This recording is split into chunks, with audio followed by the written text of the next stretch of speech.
Hey everybody, welcome to Sounding Off. Today's guest, we have Synyster Gates from Avenged Sevenfold. Welcome, Syn. How are you? Great, thank you very much for having me. We've been trying to get this together for a while now. That's very true. I just want everybody to notice the contrast here between me being in the light and him being in the dark. I hope nobody's shocked by the contrast here, but you're a much darker guy than me, anyways.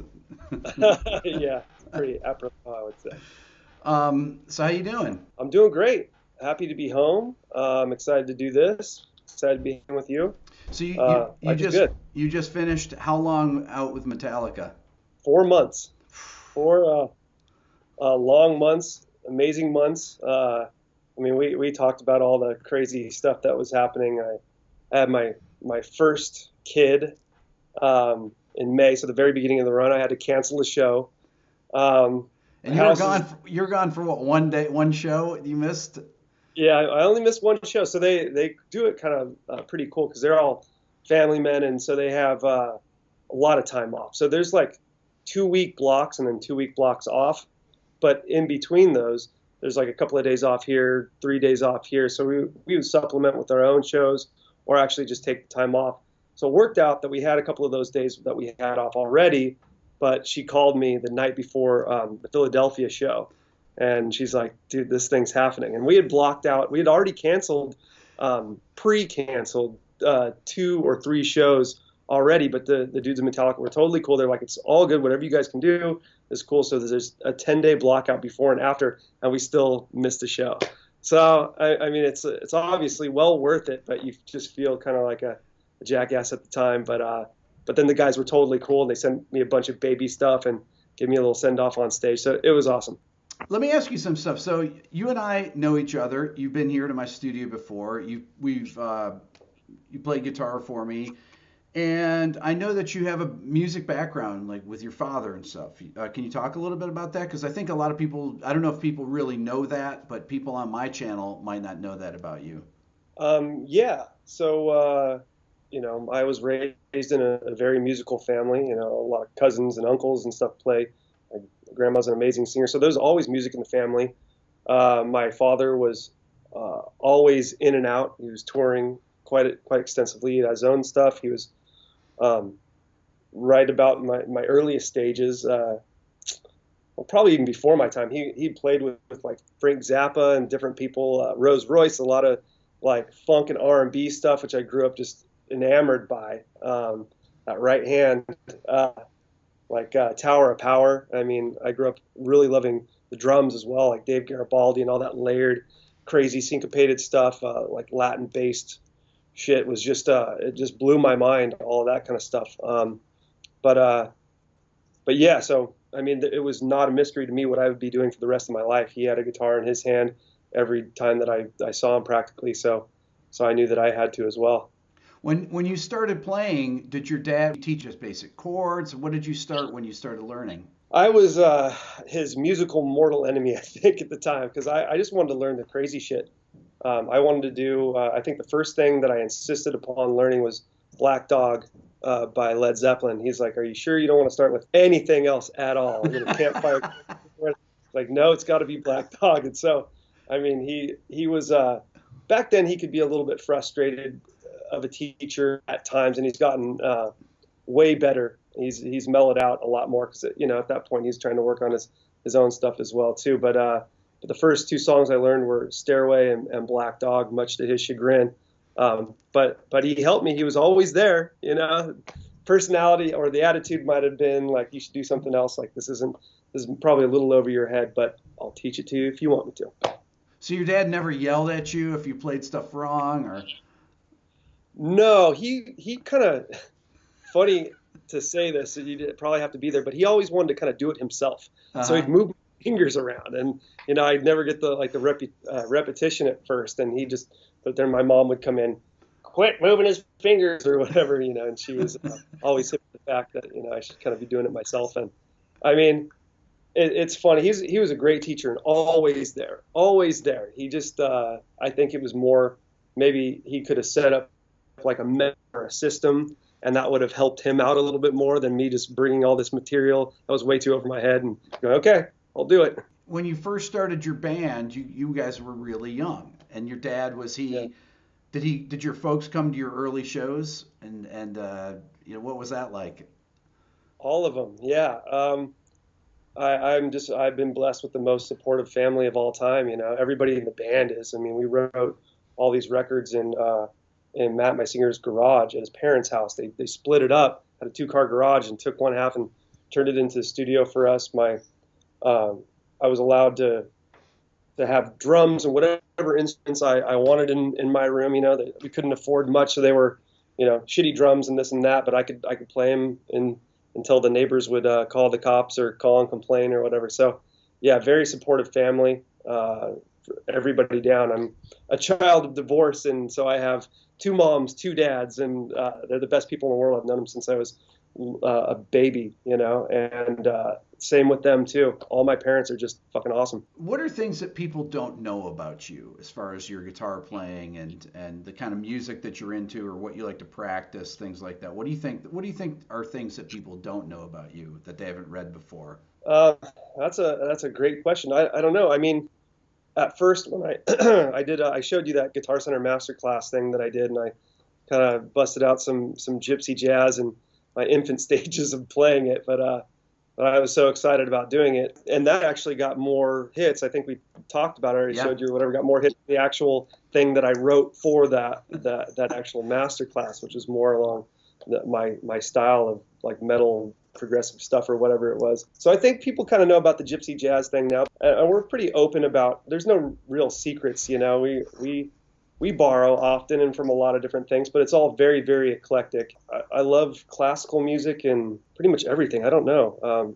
Even the guilty pleasures like Duran Duran or Britney Spears, I think people have. I'm a pretty transparent guy, I wouldn't even say unabashed, just more like transparent. Over the course of your career, you guys have been together for almost 20 years. Guitar playing in rock and metal has gone through some different phases. When nu metal started and in the late 90s, guitar solos were not necessarily in vogue with guitar bands. That was kind of the thing with your band, that it was really guitar centric. Were you consciously trying to do something different, or was it just what you guys did? For me, it was what I did. I never thought anything of it. I mean, it's such a small world. When you're there and you're 15 and you're writing music, you don't, and this is like pre-internet, or certainly to the extent that it is today. I mean, wealth of knowledge is just crazy. So it's a really close-minded in a kind of sense, or it was for me, where you're just, your nose to the grindstone, you're working these things out, and it's not really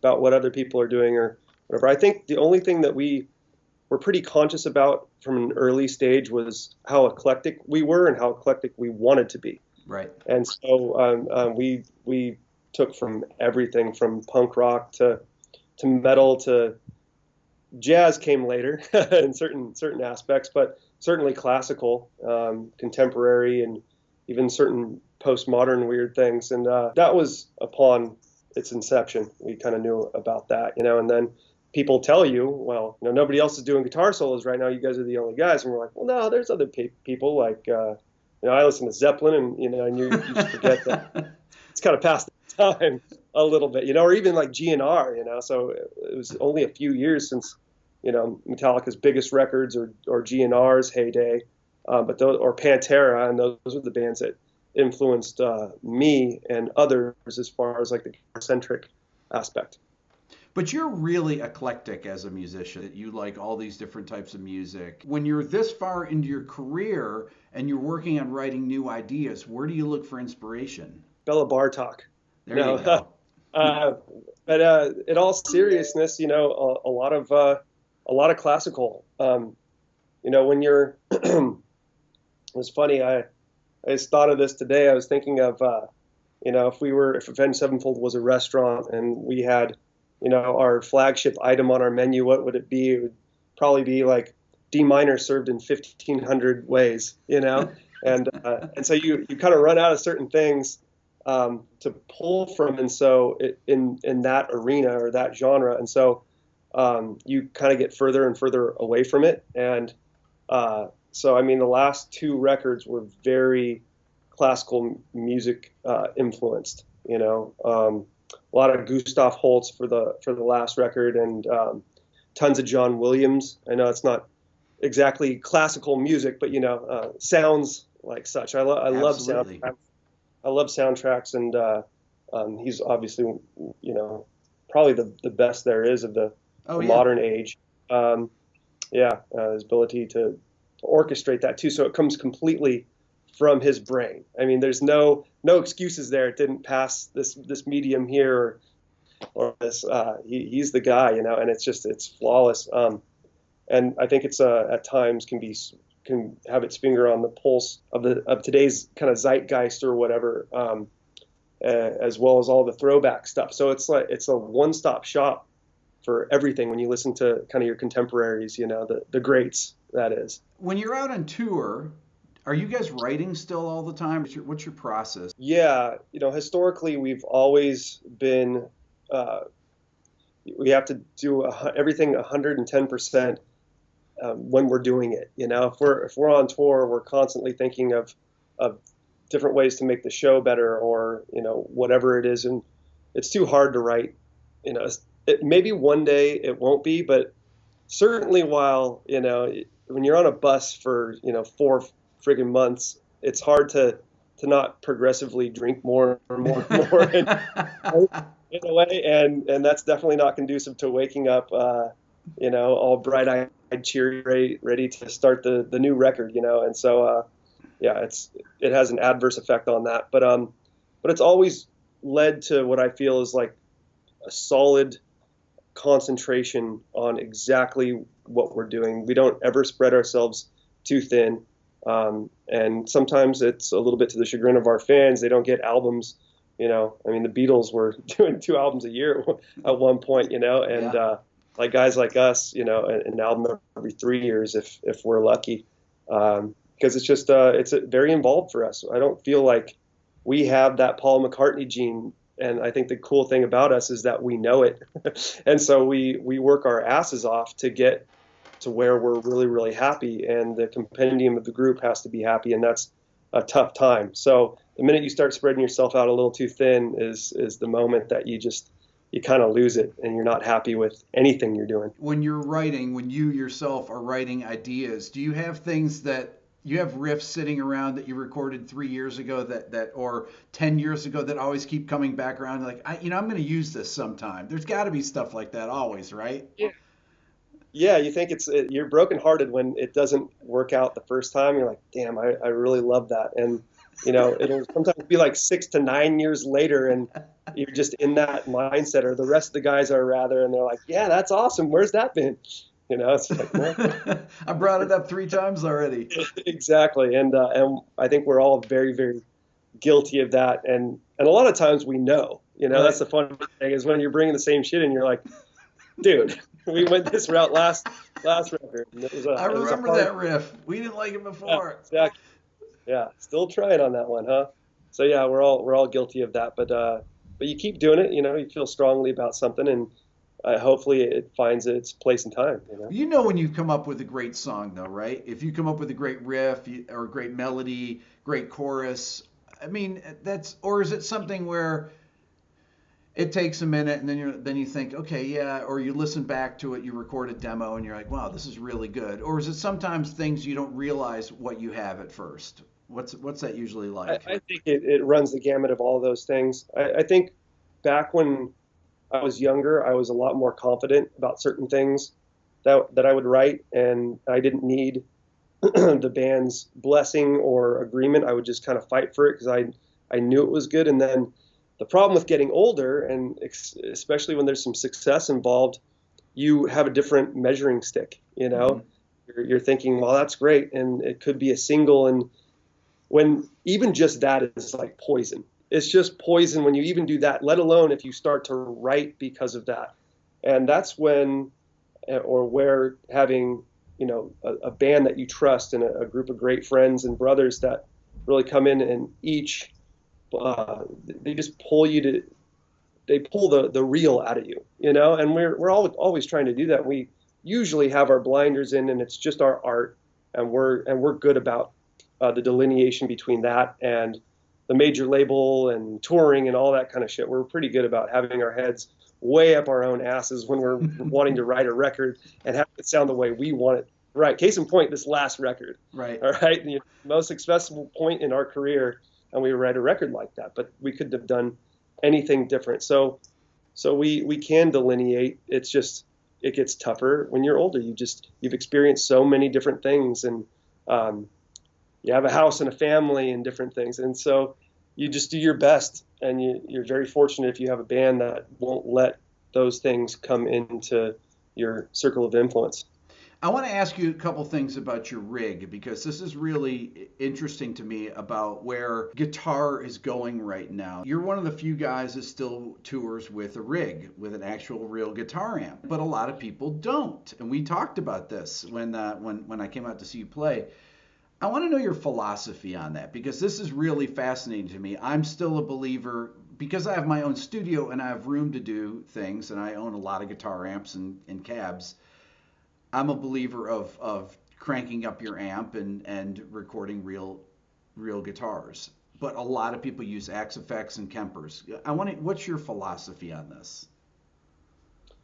Well, I can't hear a difference in analog effects, but let's skip that for now and directly answer the question with another weirdly indirect answer. I mean, so we were hanging with James Brown, the guy that designed the 5150 and my Elwin. Yep. And I don't know if I'm throwing him under the bus here, but I'm going to do it. I love the guy. He's like a brother to me.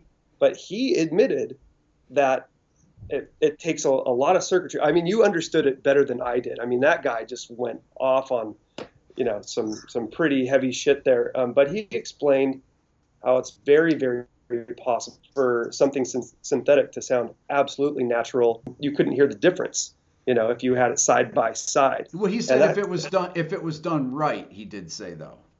Absolutely. Yeah. Absolutely. Yeah. And I've heard different people. So I'm giving Fractal a chance to come out here and blow minds and program something. I'm thinking about doing a pack with them or something along the lines, but it has to be, it has to sound good, and I'm so particular about amps and gear as well. And I wouldn't say I'm a gear buff, but I do have a good ear when it comes to those types of sonic qualities. We're huge in the production of our records. We're students of other people's production, producers and guys like Andy Wallace, all that kind of stuff. So I feel like I can hear a difference, but many people say, all you need is this next chip that's going to be released by the government, and it does this and all of this. Once it has that superpower, then that's going to be able to create all those things, and it's never going to overcompress or cut those waves off, and give it a haircut, which makes it, I always call it like a little bit more plasticky sounding to me, rather than as sharp and vibrant as some of the real stuff. So until my ears can't differentiate, I'm going to stick with that stuff, because I'm a purist and not with everything, but definitely as a guitar player. I mean, I can't fathom sacrificing tone. I just can't do it. But I'm hearing that it will be unnoticeable to the ear. You won't be able to differentiate in the very near future. When I interviewed John Petrucci, we talked about this a lot, and he is very much into, you guys are very similar in this, very into his tone, very into his amp setup. He has his own custom line through Mesa, and he, right down to having some small monitors where so he gets some feedback in his in-ears. He actually gets the reaction of having an amp right there, even if it's not the main amp. It's a speaker there, and you're actually getting some feedback from the guitar.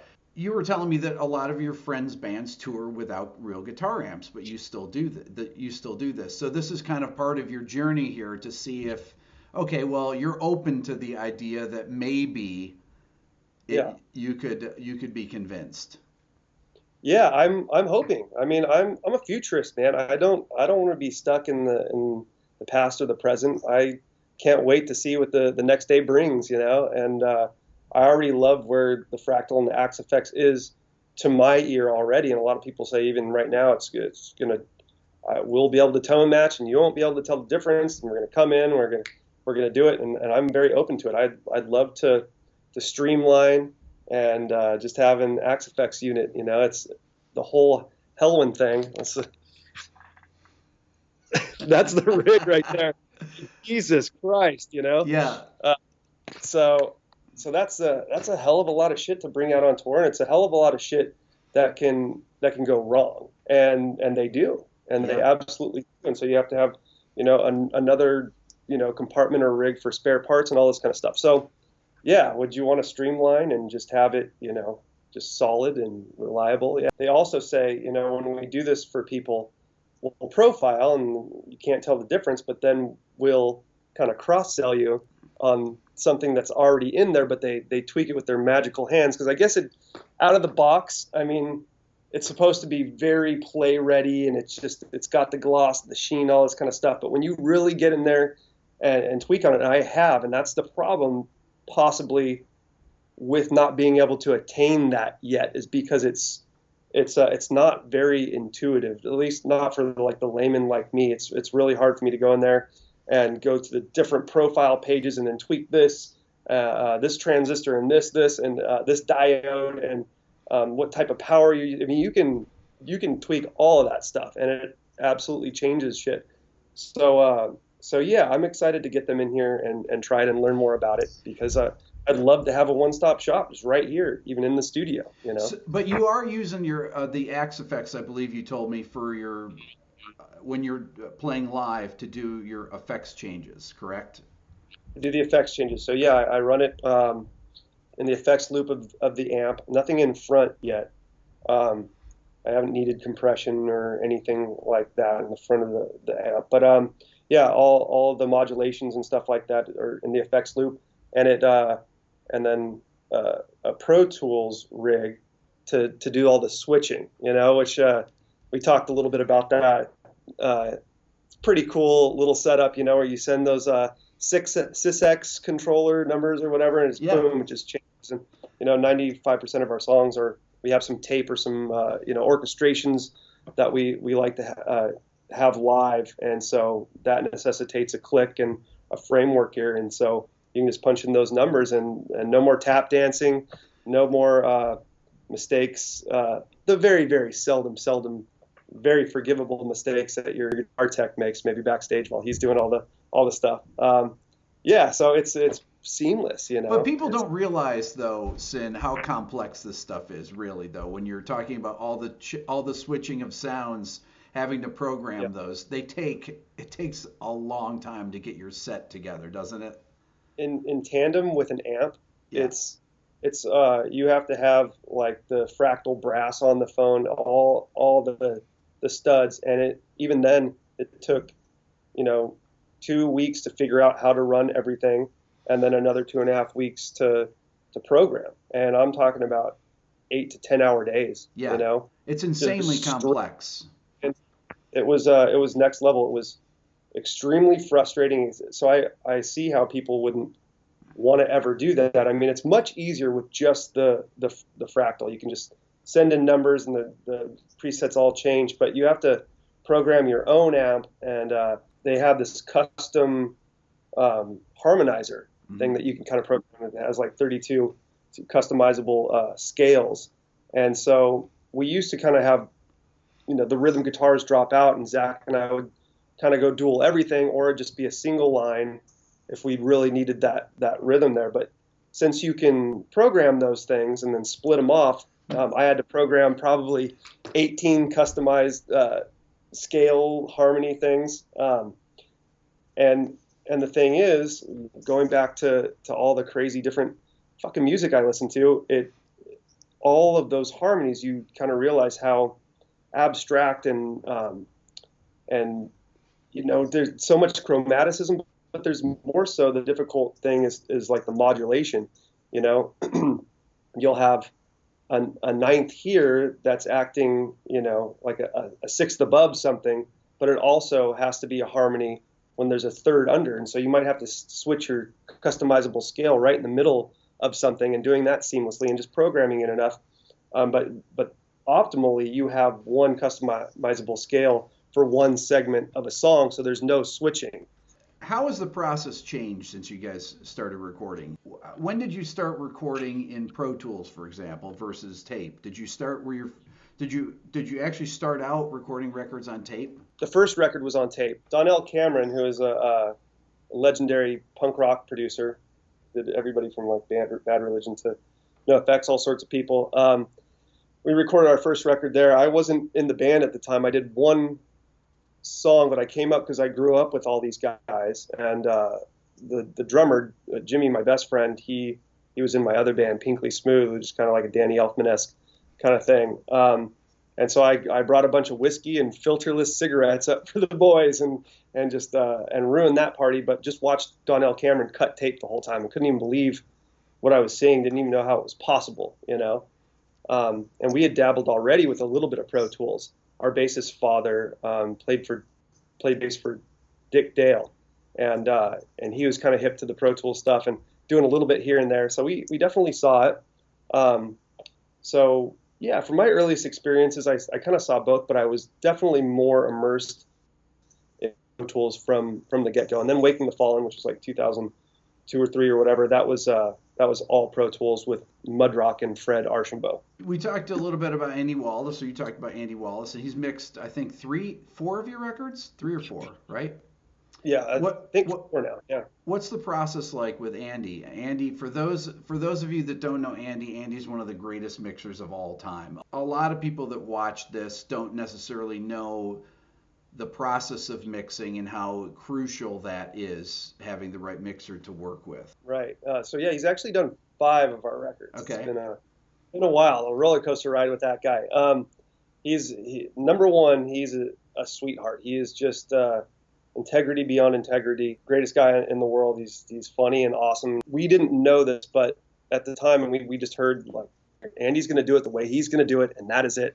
And he was really not like that, at least with us. He was just very inviting. He always emphasized that he wanted our vision out there, not his. But especially at first, we let him do what he wanted to do. I couldn't even believe what City of Evil sounded like at first. It was so dry, but you could hear everything. And I was like, I want Pantera drums, man. I want Black Album drums. You listen to something like that, and you're like, how the hell is that going to work? You want to hear any of your guitars, and any of the background, the hundreds of background vocals you got, and all the different orchestration stuff. And he just knew. I mean, we gave him Metallica's Black Album and Far Beyond Driven by Pantera, and he came back with City of Evil, which is just completely the opposite. And thank God he did, because you can hear everything in there, So yeah, you got it. He knows his boundaries too. I mean, everything has boundaries. I mean, there's sonic boundaries there, and if you want to hear a bunch of shit,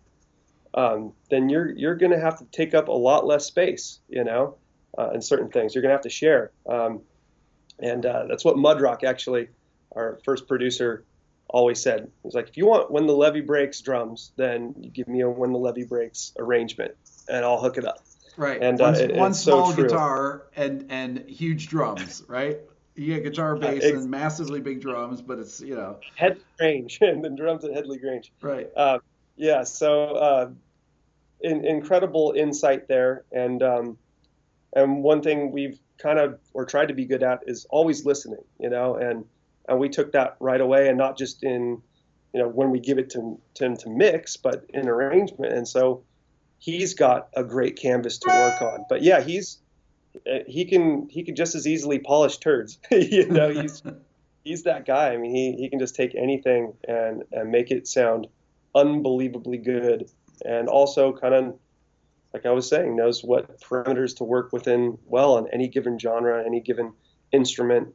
He's mind blowing. Yeah, it's for those people that don't know Andy, I've been a massively big fan of his mixing and production work. I mean, he produced Jeff Buckley's Grace record, which is one of my favorite records of all time. One of my favorite records too. So, that's pretty unbelievable. And he's not a young guy. Now, people make fun Yeah. of me being an old guy because I did a rant on Apple computers. I'm recording here on my new computer. I saw. But That's all. people were calling me sad old guy, and I have Elvis sideburns, which I took as a compliment.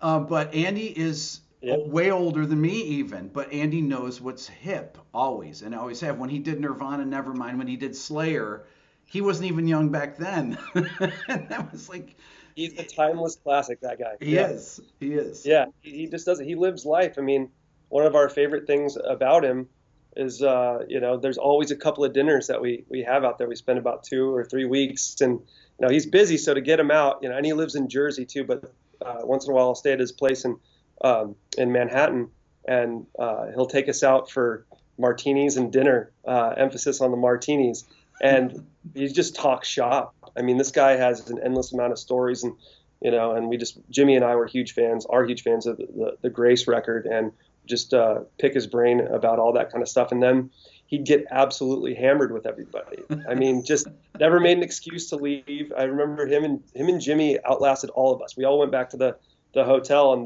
they stayed drinking at this bar. And Jimmy told us the next day, he's like, I don't know if Andy got home okay, but he wanted to go to 23rd and 23rd, and there is no such thing in Manhattan, but he was insistent upon it and drove away in a cab and headed to 23rd and 23rd. And we're like, holy shit. Hopefully you didn't kill him, Jimmy. And showed up the next day and nailed the fucking song. I wish I remember what song it was, but I always remember how great it sounded. And he was as hungover as I've ever seen him, man. It was awesome. That's great. Okay, see, I see all these guitars in the background. I keep looking up back there. Now, is this what you bring on? I can't really tell what's back there. What do you got in that rack over there?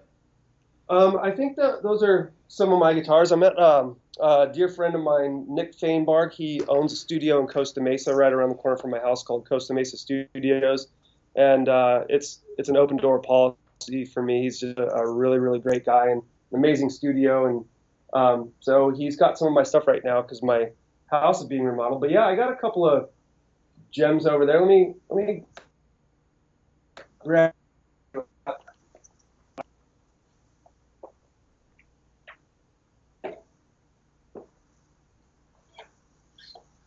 So I'm sure everybody would say this, but I didn't even know that they were out there. Truly didn't. I got a 54 Strat here. Absolutely gorgeous. Not a reissue, right, Sam? Not a reissue. Yeah, this is a real this 54 Strat. All original, and you can see how much it's been played. I mean, this was just an absolute workhorse. A lot of mojo to this guy. And a 59 Junior, full slab, TV yellow. And these two of my favorite guitars ever. Tons of usage on the last couple of records. Great clean sounds. I mean, this thing gets heavy as shit. This thing has like a mighty buzzsaw sound that a lot of people don't really kind of know about or utilize. It's got this nasally awesomeness to it. I love really it. Out when you're supplementing like heavier tracks. I got to give props to Bill Nash too. I don't know if you're hip to Nash guitars. Oh, yeah, of course, yeah, absolutely.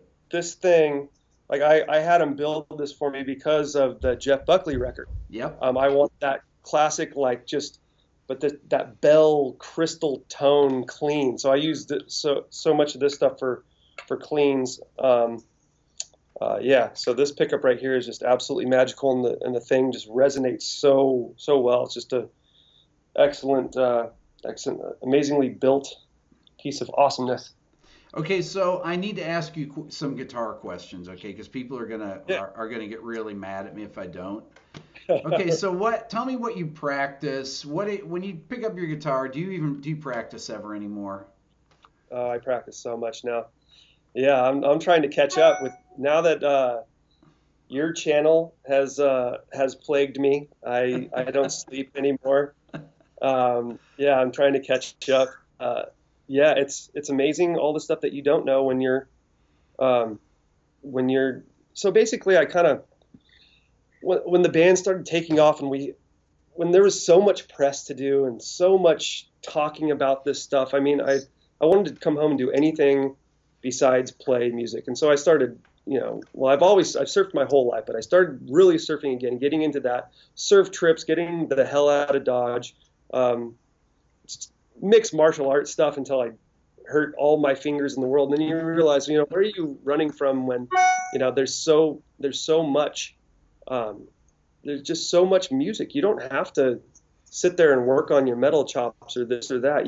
There's so much to do. And so about 5 or 6 years ago, that's when I picked up gypsy jazz. I always have been a huge fan of Django, and didn't quite understand it. It just seemed like a very unattainable art, especially the technique. I just decided, fuck it, I'm gonna do it. And then when I picked up that guitar and just started experimenting with all these different techniques and listening to a bunch of different music, but in more analysis sort of form, I haven't put down the guitar since. I mean, that's like 5 or 6 years ago. And so, yeah, I play all the time, or as much as I can. You said something about Scott Henderson playing 12 hours a day. Well, I can't do that. He just said matter of factly, 12 hours a day. What? Yeah. It's like, I don't get it. I don't understand it. But yeah, I definitely wish I could. But I play as much as I can. And I try to practice the right stuff. And it's hard to kind of know what the right stuff is, but practice doesn't make perfect. It's the old adage, perfect practice does. And it's 110% true. And it's cool when, you have like places to go, like Everything Music, and then it's inspiring, and you kind of sift through what's applicable to you, as well as you kind of have this side by side. I love to do something that's abstract and weird, like chromatic mediant modulations, and then these intervallic sort of things, it's very immediately applicable to my playing already. And then hopefully mediant modulation is too. It just sounds kind of crazier, but it's actually right. a lot of people is pretty useful too. Yeah, absolutely. Messiaen modes or something like that. That's not as useful, but definitely cool, and you want to know about it. And it's like you said, it's everything music, and it's all. I mean, when you're passionate about music, it doesn't just stop here or there. I mean, if you're lucky, your scope is just endless, and you don't work within parameters. You don't study within parameters. Embrace it all. And so I just I'm on the endless quest to learn everything, the unattainable quest, for all the knowledge. But it's cool. There's so much out there, and guys like you curate it better than a lot. I'm working on a guitar school right now where I feel like I'm working on more of the curation of all the content, because it's hard to do, and it's not done right a lot of the times, and so it's hard to pick out a system or a method to all this madness. But the information is definitely out there. If you had to say what your typical, if you're going to practice something, like what have you played the guitar today? Have you practiced something? Like what are you working on right now? So I'm doing like these little etude style things for my school right now, which at the moment, because I've been on tour for so long, I'm playing catch up here. My dad and I are doing the school together, and he's done all the curriculum videos and stuff. So we developed this curriculum together. And he's done those videos, and now I'm doing like all the technique-based stuff, and so it's all stuff that I know. It's not disingenuous, but the thing is, like when you're doing like these Holdsworthian kind of concepts, which I've done, it's hard to kind of go through the whole entire scale doing with all those weird interval jumps based on one sort of thing. I mean, it's become part of your bag of tricks, and so it maybe in this position a little bit better, so you kind of go there, and then you use this trick over here, and then all of a sudden, boom, you're a genius. But to be able to, okay, I'm now working on the modes of harmonic minor, so it has to be this exact one, and here we go, and here's a pretty hairy Holdsworthian technique. So I'm working on a lot of stuff like that right now. I wish I was working on a little bit more theory and harmony. Still a lot of technical-based stuff. Talk about the connection of Allan Holdsworth with your band. We talked about this at dinner, but yeah, it's talk about the Wackerman connection here. The Wackerman connection. Well, Brooks Wackerman, one of the the best drummers in the world, sat and ate dinner every night with one of the other best drummers in the world, his brother Chad. You know, have this long history of playing with everybody and this insane pedigree, you know, that was curated, choreographed by their father, who's now like 86 years old and still teaching at OSHA and stuff. He's just, it's really, really cool stuff. So, yeah, Chad was Holdsworth's drummer for many years. So Brooks knew him very well, spoke very highly of him, and he's one of my favorite guitar players of all time. And it really, really saddened me to lose him. I mean, it would have anyways, because he was just such a deep inspiration on my playing. But I feel like I was going to meet him. I was going to have a hang with him. And everybody that knows Allan knows that he loved his pints, and so do I. And I was going to have the fucking best time in the world with him. And I had all these imaginary plans and stuff like that to hang out with one of my heroes at a bar, you know. And I know that sounds a little shallow or whatever, but I fucking miss him, you know. And I feel like I just got that chance to hang with him, and that 6 degrees of separation is kind of crazy, you know. And it's cool to at least hear all the stories, you know, in person, direct. Or explain to people that are watching this why Allan Holdsworth is important to you. There's not a lot of people now, presently. There are definitely some, but back in the day, everybody was, or the ones that you know about, the brilliant composers, were also virtuosos. Yeah. And they were also trailblazers and innovators and so somewhere along the lines that it didn't die, but it definitely diminished a bit. But he was exactly that. He was a virtuosic nature so far ahead of the next guy playing legato that it wasn't even funny. And his harmonic mind was so postmodern, yet with a very inviting sense to it. It wasn't like Cage or certain Schoenberg things or whatever. I mean, it was very beautiful. I mean, obviously you had to give it 100 listens, you know, for listening to pop or something. But if you're, you know, a guitar player and you appreciate that kind of stuff, anybody could have done it. And I turned him on to a bunch of different people. But yeah, he was just everything. He was everything. He was as good as Bach, you know, in certain ways. And then you're going to see shit light up on your page. Some people, and I can't even fathom this, don't get Allan Holdsworth. I don't know why. They don't realize what an innovator, a genius that he was. And guys like Eddie Van Halen. I mean, he was one of Eddie's favorite guitar players, and they actually jammed together. Very inspirational on Eddie's, even his two-handed stuff, which Allan, you know, famously in my world said, well, I thought he was doing it with one hand. You know, it didn't mean to be disparaging against EVH, you know, but it was like, yeah, you listen to Holdsworth stuff, and he's all over the place. He could do anything anybody's doing with two hands and one. Yeah.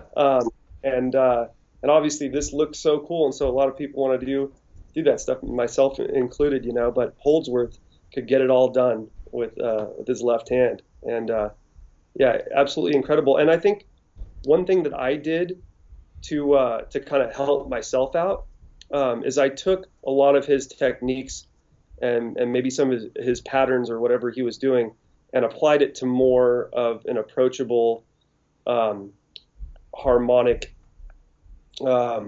layouts. Let's just say like a pentatonic thing, you know, a big stretched pentatonic kind of legato thing, and applied it to Avenged and different things like that. Before even attempting to go to outer space with him harmonically, you know, and you just realize how crazy in depth and applicable all that stuff is, and what a gift all those licks are. You know, it's just such an incredible gift to sort through all those records, I owe all of what little legato playing I do comparatively to him. The exciting stuff that that I feel like I've accomplished, and then even harmonically, I mean, just start somewhere. I mean, it's I know it seems like where the hell do you start, and it seems endless and impossible, for players more like me, or where I was with a lot of that stuff, but you'll stumble upon something that's applicable, even in the craziest purlieus of his harmonic mind. You will find something bitonally or whatever that works, at least for something like orchestrated. I know we used a lot of weird stuff on our song "Exist." I think it was the last one, last song on the last record. Just a lot of polytonal weird type of things, and interesting. He was another thing we haven't even talked about is chords yet. I mean, stretch voicings and all that kind of shit. I mean, there's an excerpt, I forget what part of "Exist," but it's completely influenced by him. It takes the original theme, the da da da da da da, and then I think there's this hand goes here, and then it bounces from side to side on this kind of like slightly modulated, meaning like chorusy sort of affected guitar, a little bit of hair, but kind of a clean sort of thing, and it bounces back. Go listen to "Exist" and hate me even more. But it's all these big stretch voicings, completely Holdsworth inspired, but done not as, I guess, out as him, but it's still a little on the outside. And at the very least, I mean, I have to say that I wouldn't have ever gotten there or thought like that without a guy like Holdsworth, Yeah. One more fret. Oh God, that sounds insane, but you would never think to go there. So yeah, he's a magician. Okay, so is there anything that you want to talk about right now? The Beach Boys song, God Only Knows, to be out when we did this. That was part of my secret mission for postponing it for a while. I just absolutely love that song, and I feel like it was one of the toughest songs to transcribe, and it was mind-blowing, Brian Wilson's arrangement of it. Oh, yeah. And I think, so, and I also think it's the brilliance of having musicians like Carol Kay in there, who are playing, just all these obscure root notes, but in a pop kind of harmonic sense. Yeah, first, second inversion stuff. So yeah, that was a lot of fun to kind of delve into the mind of Brian Wilson and the arrangement by such great musicians. You're one of the most eclectic people that I know as far as rock musicians that I know. Why are you so interested in so many different kinds of music and learning about things? Man, well, thank you very, very much. I definitely try to do it. I mean, I definitely, I don't know why.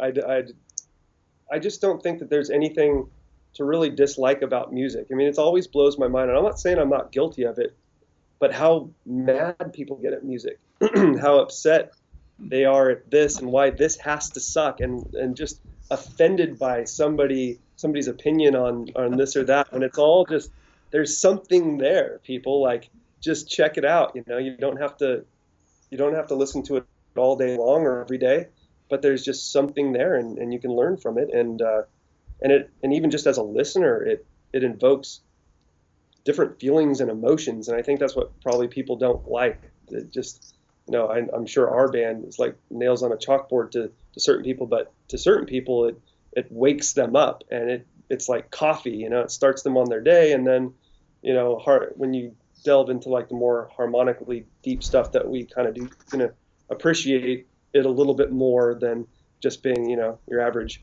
metal band, or at least we try. But I just sincerely love everything, and the stuff that I don't like, I've had to train my ear to do it, but it kind of just does it naturally. I'm always just looking for some sort of inspiration from it, and I'm never let down by anything that I really hear. It's interesting because of the people that I've interviewed, people say, why does Rick like metal? And I think about all the people that I've interviewed, yourself and Steve Vai and John Petrucci, all these, huge metal guys that, rock icons.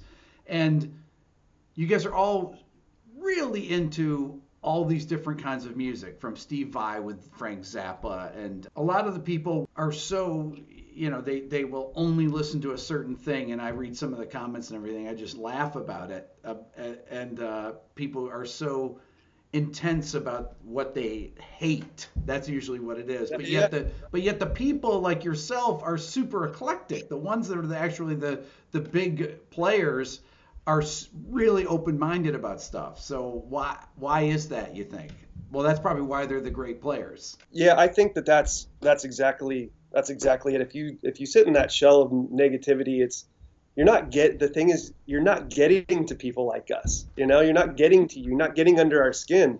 You laugh those things off, and then subsequently you put sad old dude on the next one, and you read the comments because it's fucking hilarious. It is. Because you just feel like, you wish you could help them get it or expand their mind, or at least not have them frustrated and pissed off by everything that they don't like, which is a lot, but you can't. And so you're just like, if you just broaden your horizons a little bit, life would be so damn good. There's so much great shit and all these hidden corners, So I don't know. I fucking love it. I think it's funny because I did a video the other day, why do people hate jazz? And I did it and I talked about it, and then the comments are just unbelievable. People just look at it as a place that they can vent about how much they hate jazz. And I just crack up when I read the comments. I mean, people just go on and on about how they hate it. And then there's the occasional person that gets in there and says, what are you talking about? I love jazz. And these people don't know what they're talking about. And then somebody will say, I love this, but I hate Allan Holdsworth. And I'm like, what? It's just hilarious that people get so worked up about things like that. And they're just on there typing away. And they got to get on the computer. They can't think it. We're all guilty of thinking that type of stuff. And you're like, it should be more open-minded or whatever, but maybe not so much. So it's easier to say that when you're doing an interview. I certainly can pontificate about how open-minded I am, but maybe not so much as I'd like to think. But I'm not on message boards fucking lambasting and chastising everybody in the fucking world about it. I'm just trying to live my life. Well, Syn, listen, I really appreciate you doing this. This has been a great experience, and you're an incredibly great guy in addition to being a great musician, and it's been this has been really enjoyable, and I look forward to hanging with you again and talking. Next time I want to do it in person though. I'll come and we'll do it at the house. I'd love to do a follow, and next time we can set up and play some stuff. That'd be awesome. I'd like to thank Synyster Gates once again for being my guest today on Sounding Off, and remind you to subscribe here to my Everything Music YouTube channel and hit the notification button to let you know when I'm coming live.